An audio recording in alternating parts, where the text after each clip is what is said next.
What's up, the next America? I'm your host, Jamie Lynn Wallnow, and what we do today determines the America we live in tomorrow. I'm so excited about today's guest. This is my friend, Mercedes Sparks, and let me just tell you about this woman. This woman will put her hands to the plow wherever God calls her to go. She is a solution-driven woman. She seeks wisdom for insight, and she runs with it. This woman has so many gifts and anointings. She is extremely creative, and also she has the ability to steward wealth, which you could go into that more in a little bit, Mercedes. But one of the things I've noticed about her, I've learned a lot about money and finances from her. And also, she has like this crazy anointing to help. What is the word called? Circulate wealth in the kingdom and advance the kingdom through circulating wealth beautifully with creative ideas. But I just want to say this woman hears the Lord and has amazing insight for women, for money, and government. So stay tuned. And right now, I want to hop over to Mercedes and ask you, Mercedes, will you, because you are my friend and you're so fun, and we both love Disney World. And for anybody that we just lost in the audience listening, my husband's not into Disney World. So, we're in a battle world in our household. You can pray for us. We'll pray for you. It's fine. But why don't you drop down a little bit of your resume for people who want to know what you're doing for a living or what you've done that care Yeah. about those things? Yeah, they do. I know. It's like why you should keep listening. Who am I and why should you keep listening? So, yes, I right now work with Lance Wallnow and Annabelle Wallnow, and that's how I met the amazing Jamie Lynn Wallnow. And so yeah, I basically run Lance's companies for him, and I've been doing that for about 5 or 6 years. So do everything operationally, so that Lance can do everything that he does excellent, which is communicate, speak, and just map out blueprints for how to save the nations of the earth. So yeah, so I get to let him do that. Before that, I ran a software company in South Florida. You can see my Inc. 500 award behind me. And so I do a lot of different things. Like I find that I orbit in like three different areas. Government, used to work in government, used to work for a political think tank in Washington, D.C. And then definitely entrepreneurs. I get assigned to entrepreneurs is what it feels like for just 5 years, 8 years at a time. And so my whole thing, Jimmy, is just maximum kingdom impact. So I just want the Lord to put me wherever, like if I'm like a Swiss Army knife, I'm like, just put me wherever I'm going to have the maximum kingdom impact. So Yeah. that's my fun stuff. And yeah, and so crypto, I do a lot of stuff with cryptocurrency. And I feel like the Lord is about to use me. I keep getting all these like different people are like, you should do stuff for women. Like you have a women's ministry, you have like a women's movement. So I keep getting that type of stuff, which is a little weird because I always think that like I'm a woman, but like I feel like God gave me like a dude's brain. And so I end up feeling like I don't know if women will resonate with me. But whatever. I don't argue They with it. do. Yeah, but we do. We do Yeah. resonate with it. That's good. That's good. I always feel like, I mean, I love being a woman. I love the hair. I love the makeup. I love the shoes. The But nails. it's like, Your and the nails are nails, always. yeah, not today, girl. That's what I'm talking about. I still got my hair done. That's why we got the Babar hat on. Shout out to Babar, who Jamie Lynn doesn't know, but that's okay. That's okay. There's lots of people who do. You throw me under the bus. You throw No, me under. it's like I'm kidding. he's this amazing little elephant, and he used to like run a country. And so like I grew up like from probably like 5 to 10 watching Babar, and I saw this hat with Babar on it. I'm like, I love love that. Babar. Good feels right there. So Yeah. anyways, what do you want me to talk about? Like Let's talk what about this. Talk about what you see happening in the next America. Will you paint a picture for us, like what you believe the Lord's going to do through women, and what are the solutions? And maybe, like, of course, let's address the issues, but with the solutions at the end. Yeah. Yeah, let's do it. So, okay, so what do I see coming for next America? So also at my core, I can be really prophetic. I don't know if a lot of people know what that means, but Yeah. basically, like, God kind of tells you ahead of time what's going to happen. So for me, times and seasons wise, I really think next year is going to be a difficult year. And I hate saying that because that's like a Jeremiah word. Like nobody wants that word. Nobody does. They're like, no, thanks. We'd like for it to be great, but I really am concerned about the financial systems next year. And if you're not out there really consuming other content other than what's on mainstream media, and I'm not saying like conspiracy stuff, I'm saying like actual organizations and nations that have different agendas that they make public online. If you're not necessarily consuming that stuff, you don't really know what's coming. And so one of the big things that's around the corner for us is the World Economic Forum puts out information, so World Economic Forum is like the top 500 companies in the entire world. Like surprisingly, CVS. I had no idea. CVS is huge. Walmart is huge. So all these organizations get together and they think, well, what's the type of world we want to build? And so they have a whole agenda they put out. One is called the 2030 agenda, where they talk about, hey, you're going to not own anything and you're going to love it. You're not going to have a house. You're not going to have anything like that. You're going to rent it. It's going to be great. And guess what? No more fossil fuels. You're going to just drive around and it's going to be electric vehicles, public transportation. So they have a whole agenda that they're really pushing towards that they've all pretty much agreed to. This is what we're going to do. Part of that is also uh, what's coming. It's a financial system overhaul. So like if you think about like when we go to Starbucks and you like put your card in, that runs through something called the Swift system. That is probably 40 years old. So it has never been updated. And I think that that's what's coming this next year. And I almost see like there's like almost like a stacking of the deck that's coming. And so when we look at like rising inflation, we look at, especially Jamie, like our generation and younger has been saddled with enormous US debt that we're all on the hook for. Like if you go to the US national debt clock, I think personal liability for every tax-paying citizen is something like $400,000 in order for us to pay off the national debt. And what's really sick is it's both a Democrat and a Republican problem. And it's our parents' generation, it's our grandparents' generation that has really sold our future in a lot of ways. And so that to me is not a Republican or a Democrat issue. That's a problem that now we're going to have to sort out. And it's getting to a point where we really can't sort it out. It's like if you think of it like a household income, if you are continually spending more than you have, and then you're just racking up debt. I think with this latest bill, I mean, we're going to be over $30 trillion in just U.S. debt, and this is a global problem as well, where countries are just racking up debt amongst each other. So then GDP, right? GDP would be how much money is into the country. So like how much money you're bringing into your household. GDP is how much money we're bringing in. So our GDP is dropping, which means we have less money coming in, but yet we're spending way more. We're just printing and printing and printing into infinity. So I say all of that and I try to explain all of that because next year for me, I think it's going to come to a head. And I think we're going to be put in a place where um, the dollar, when we talk about it as the world's reserve currency, it's kind of like the dominant currency. We might see that shift. I'm thinking the middle of next year, which is a big issue for a lot of people. Most people are living paycheck to paycheck. Already this year, we're at 6% inflation, which means your buying power has decreased by 6%. So the same stuff you were buying last year is now 6% higher. Unless you get a raise, like if you're working for somebody, just to break even is going to be 6% for you to still be able to buy the same stuff you are now. To get a raise, it's got to be even more. But there's really no end in sight in the rising inflation. So it's a big question mark a lot of people have. One of the things I feel like my word for a lot of people in this season and for what's coming is that you really need to prepare.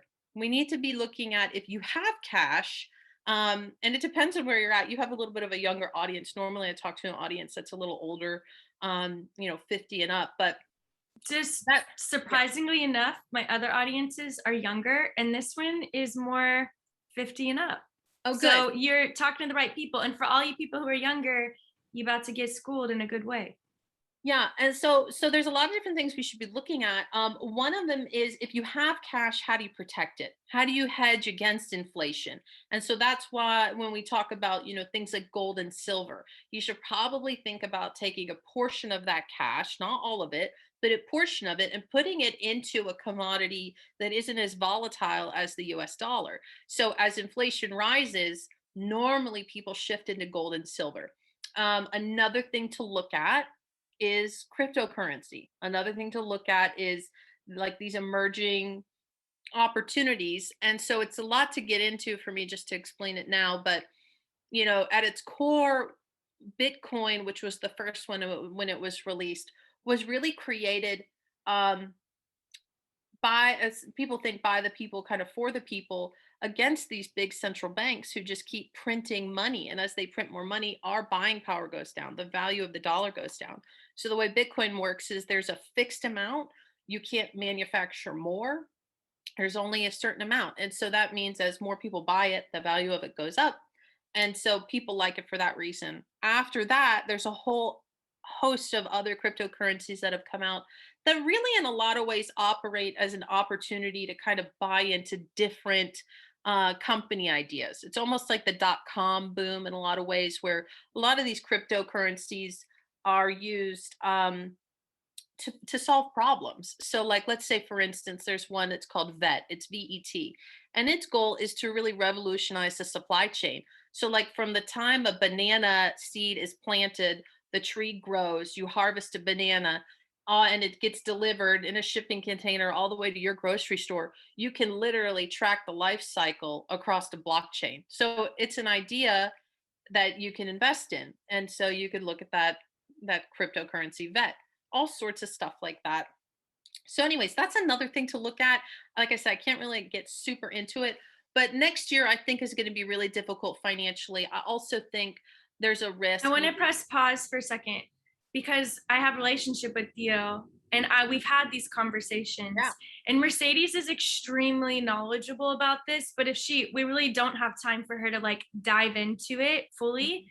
But are there other platforms where you do dive into that more? Yeah, I definitely, like, on my Facebook and on my YouTube, I have a whole cryptocurrency like 101 series that Okay. I did. And it goes into heavy into what's going on with central banks, what's actually happening with the dollar. Just some great, I mean, little video series inside video that like cartoon type stuff. It. So anyways, I do think supply chain. I think supply chain stuff may be getting worse next year. We'll see how it goes through this Christmas holiday season. But I just, to me, the word that I have heard from the Lord is prepare. And so my big thing is have a plan. Maybe have some extra food on hand, buy an extra couple of cans of things when you go to the grocery store. What you don't want to do is get in a situation where you haven't done anything and now it's an emergency, so it's kind of sounds like a little doomsday-ish, but Not um really. I mean, if you look at this past year to like put it in perspective, like first of all, just even the minimum of like, the weathermen and women in Texas cry wolf so much. Nobody really took seriously the Snowmageddon that was coming. But what did we have? You either were prepared or you weren't for that. And so that's one example. And the other one is straight up lockdowns that happened a couple of times for different people in different states across America. And I will say, there was a season I was like, okay, okay. I felt like it was doomsday, but I really do feel the Lord on having more and having enough to give your neighbors as well in this mhm. season, even as simple as rice and beans. And it doesn't mean the world's coming to an end. It just means you'll be glad you did for a few months. Absolutely. And one of the reasons I didn't say take all your money and shove it into gold and silver or Bitcoin is because, honestly, and this sounds really terrible. When I say it, it sounds terrible, but let me tell you why it's a good idea. So it's actually a Rothschild that says this, but they say the perfect time to buy is when there's blood in the streets, meaning if you have a lot of cash, you don't even need a lot of cash to buy businesses these days. But what I'm saying is, if one of your local, like your nail salon you go to, and they're not getting the same type of traffic they were before, if things start to get worse, they might need somebody to come in that would become either an investor or buy the business or buy a portion of that business. And do you know, because you were prepared, those people still have jobs. Those people now have cash flow to make it through a season. And so one of my favorite Lance quotes before I even started working with him, but he said, in the midst of the storm, God gave Noah a plan for a boat that would float. And so that, to me, when we talk about Christians and what Christians should be doing, Christians need to be the provision. But what I'm thinking about for women, because I want to write this book, and like I said, I'm not really sure if I resonate with all women. I really think, like, kind of like, if you're like traditional, like hardcore traditional gender roles, I don't know if it's going to resonate with you. And if you're like a feminazi, pink hat wear, it's definitely not going to resonate with you. I kind of want to like talk to the people right in between that, like the women like in between that, because I kind of feel like we have to have a conversation about women in leadership and where we fit. Because never in history have we had such a strong generation of women being raised right now. So my mom, who by no means is like a feminist, but she worked when I was younger. That's like the glass ceiling breaking generation. Um, Raised me as a strong woman. And now I'm raising a daughter to even be even more bold than I am and even more vocal than I am. And I have this concern that we're going to lose women, strong leadership women from the church mountain, and we'll lose them in the world because I don't necessarily think there's a very clear place for them right now. And I put myself in that category. And at first, I wanted to write this. I actually wrote like a chapter. It was supposed to be like the intro for a totally different book I want to write, which is like how to manage your creative. Because I work with creatives and I just love them so much. And I want to help other people understand the creative brain because I'm like the creative whisperer at this point. So I wanted to do that. And I thought, oh, how funny. I'll write a beginning chapter about the author and I want to call it, Are You the Assistant? Because whenever I travel with these men, like strong, leadership minded men, and I stand next to them, people always think one of three options like, are you the assistant? Are you his daughter? Are you his wife? And I get asked that, I mean, for the last 10 years of I my life. correct people all the time. I'm like, Mercedes is not Lance's assistant. She's his VP. And let me tell you, Boo Boo's running the show. I'm just kidding. I love you. I love you. No, it's great. No, it's great. It's great. But it's been like 10 years because before I worked with Lance, it still It happens. still happened. Yeah. People don't have a bucket. And people love to put people in buckets. And they only have three buckets right now. I'm realizing in the church, we have a bucket for wife, daughter, assistant, but never like powerhouse entrepreneur business partner. Never, it's never that option. And it's just always so strange to me. And so I say in the book, I was like, I normally respond kind of like I did earlier. I'm like, no, like I run this company's for him and I'm the operations person. And it's normally met with this face of like, huh, like that time, like, hmm. And I like to just think like, hey, they just got an update. They just added a bucket. So now the next woman that comes behind me, they might get asked, are you, are you his business partner? Are you his operations manager? Like it's just interesting.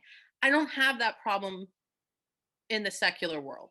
And so this Right. is it's just kind of like it almost feels like I feel like I'm like an albino alligator like that wears like pink heels, and it's like people are like Steve Irwin and they come across like this really rare thing in the wild. But I want to talk about it because I think that we have a whole generation of like albino alligators in pink heels that are coming up behind us that are going to need to find a place and find a voice because at its core, when the commission is given to Adam and Eve, both of them in the garden, to take dominion, to subdue, and to rule. In order to take dominion, subdue, and rule, what are you subduing? Well, probably chaos, probably things that are out of order that need to be put into order. And it was given to both Adam and Eve. And sometimes I have this feeling that maybe chaos is still happening in such a volatile way around us right now because women don't have a place to lead yet, even within the church, and really aren't even seen in that role within the church. And it's like, sure, yeah, like you can lead women's ministry. I'm like, no, but I have things to say. I have things to say to men, Yeah. And so anyways, it's not like I Well, don't even know if I'm gonna write it. mothers raise men. I think this is an important topic in the church because it's like even to the point where emails that I would have sent in the business world or in graduate school would have Mhm. been awesome. Emails I sent, the same email I sent in ministry world, I literally got reprimanded for being too harsh or firm. And I'm like, wait, what are you talking about? But it was efficient, direct, and ready to go.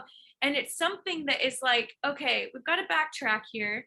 And I totally see and agree with what you're saying because one of the big words I see on women right now too is so many of you women have a muzzle on your mouth, but you put it there because you let someone put you in a bucket and you let them, so you put a muzzle over yourself, but you are the one that has to remove it and move forward. And it requires And there's women who will celebrate you the whole way too. I just want you to know, women, I love Yes. having women in my corner, but you do have a sound for men and women because you raise men. Yeah, 100%.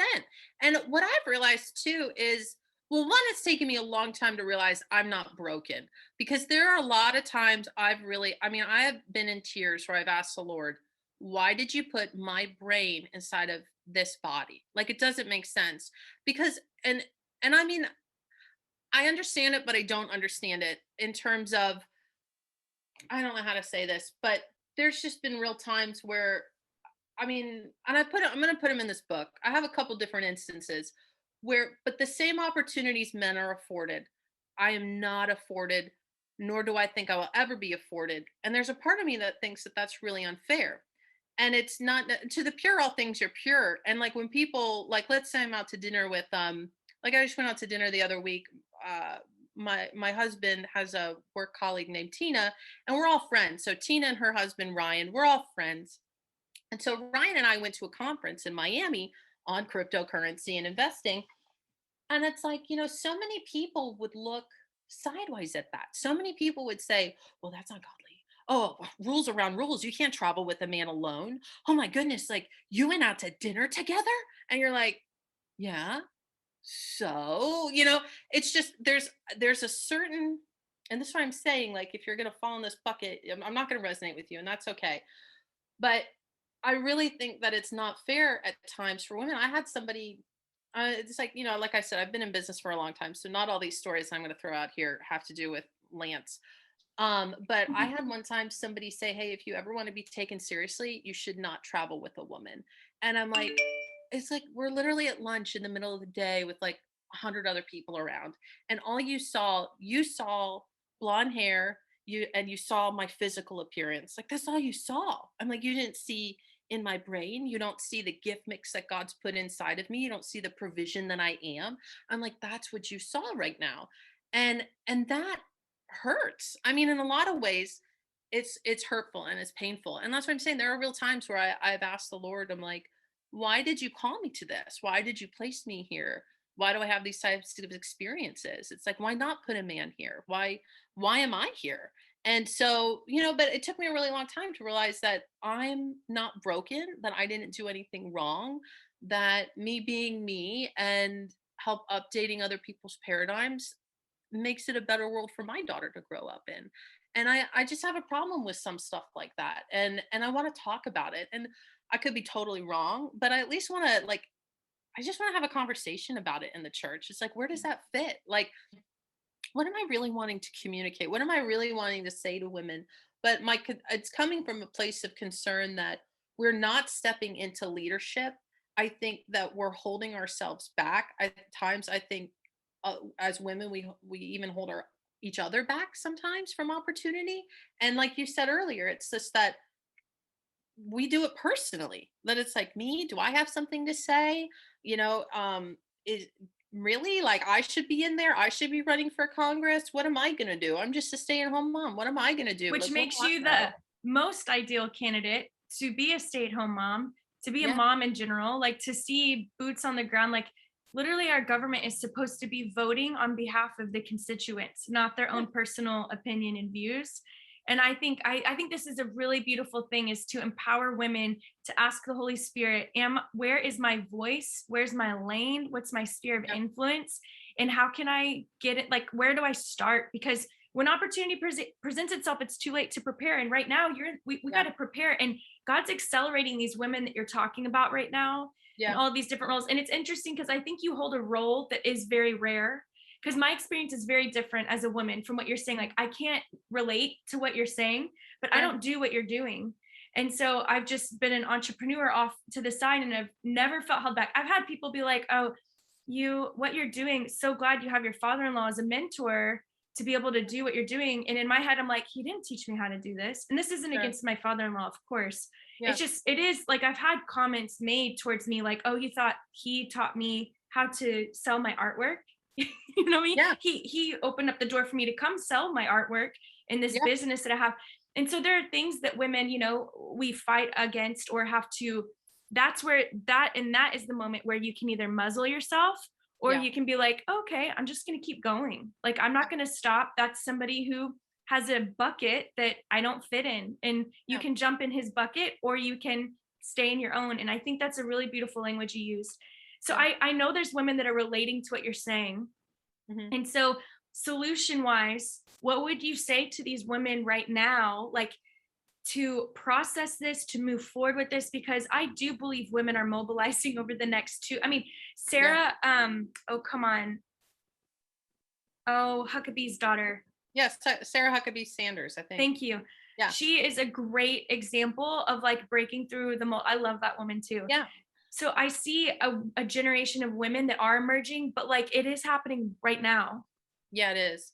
No, it totally is. And I mean, like what to say? Like I'm chewing through it myself. I'm living through it myself. And I feel like that I'm supposed to say something or write something. And like I said, like please be forgiving because this is really just, for people listening, it's like these are literally just my thoughts and the things that I've lived through. And I talk about it with the Lord. I'm like, what should be the biblical opinion on these things? And is what we currently have or what I was raised with correct? Of like, do we put rules around rules? But really it's like, where are the fathers?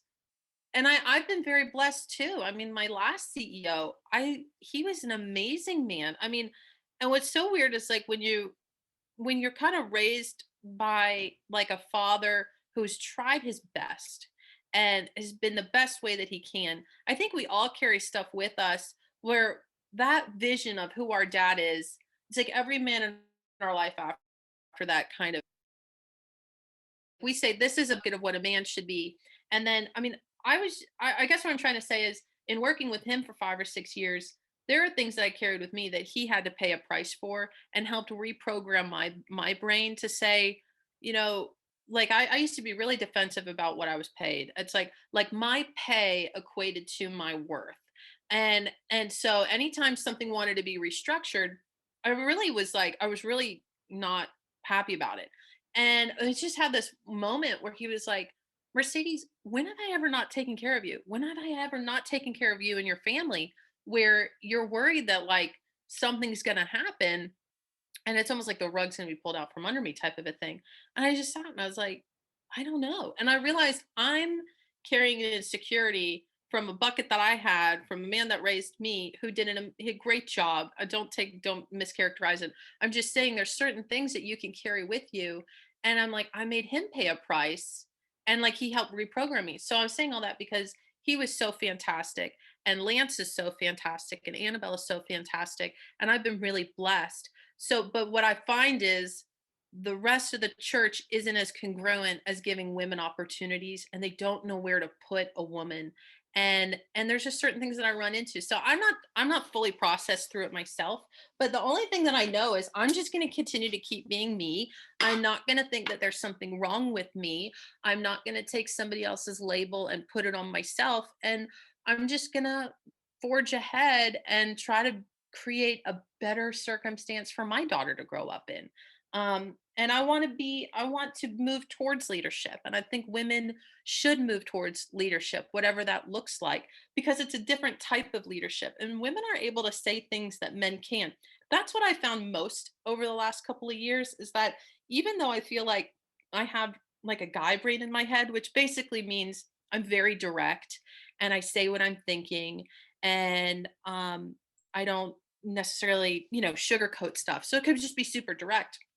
But what I found is that, when it comes from me, I'm actually able to say something to a man and it process a different way than if another man had said it to them. And so it's like it could almost be like, two, deer interlocking horns, like how two guys can get over something. But I found that if I can approach it sometimes and say almost the same thing, but because it's coming from me and it might process as, oh, this is like my daughter saying this to me, or this is, there's just a role that a woman plays.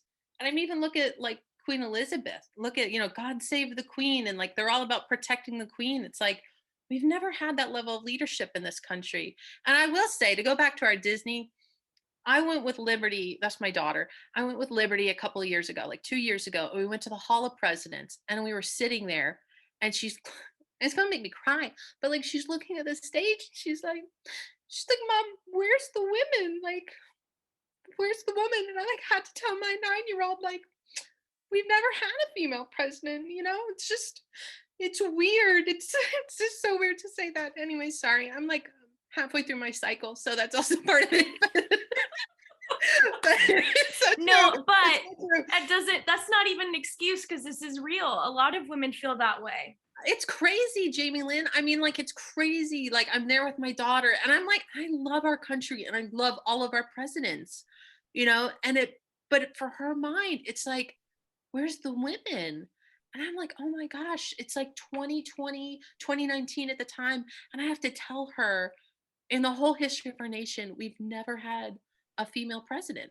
I mean, it's crazy. So there really is a problem, and it's not necessarily just in the church, but the church should be leading this. They should be pushing our women forward. We have brilliant women who have things to say, and to the greater part of society. And the women who are there in Congress now, a majority of them don't represent a majority of the country, Yeah, yeah, And so it's yeah. like we have a real But problem. they're running, but they're the ones running, so they're the ones being heard. Yeah. Can And I just want to say you do not have to be given a title from I? an organization, from a church to go and do what God's called you to do. You just need to find other men and women Mhm, to run with you. Jesus mhm, sent people in too. So pray those people in and go do it. And that's what I'm doing. I'm not a women's pastor at a church, but I started a podcast called I had Set Apart, and the Lord told me to change it to Set Apart Women. And now we're building this huge community in mm, America because we want to see women in America transformed. yeah, And we're doing it without any compromise. And so it's really amazing